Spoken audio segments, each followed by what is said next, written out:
The drone soared through the concrete canyons. The city unfurled beneath it like a dark secret. Towers clawed at the sky, their peaks lost in a perpetual twilight. Down below, the streets teemed with life, a river of humanity, all rushing somewhere yet going nowhere. The drone dipped lower, its camera lens focusing on the faces below. Each one carried the same weary expression. A hollowness lingered in their eyes. These were the citizens of New Alexandria, a city that had once promised the world and had instead become its graveyard. Amidst the throng, a lone figure emerged.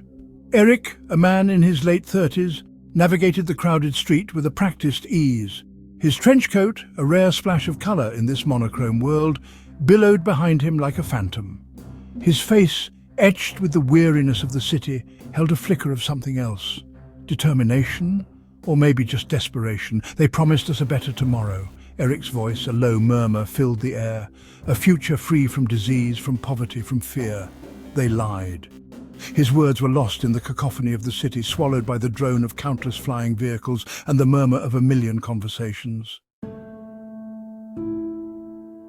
Eric pushed his way through the crowd, his hand brushing against the cold metal of a passing stranger. Their clothes, woven with glowing circuitry, identified them as one of the augmented humans who had chosen to enhance their bodies with technology. Eric, however, clung to his humanity, to the flawed, fragile body he had been born with. The cataclysm changed everything, his voiceover continued, tinged with a deep sadness. They told us the nanites would heal us, make us stronger. Instead, they turned on us, twisting our bodies, our minds. He shuddered, remembering the chaos of that time, the fear that had gripped the city. Section 4.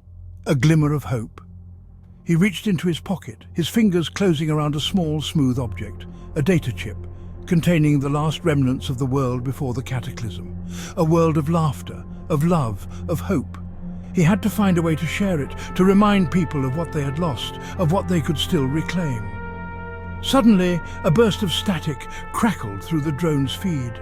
The city lights flickered, plunging the street into momentary darkness.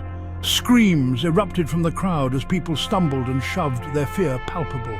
Eric, however, stood his ground, a strange calm washing over him. Section 5. The Lost Future. They may have taken our future, Eric murmured, his voice firm despite the chaos around him. But they will never take our past, our memories, our hope. He tightened his grip on the data chip, a beacon of light in the encroaching darkness. The drone, its signal faltering, caught one last glimpse of Eric before the feed cut out, leaving the city shrouded in shadows once more.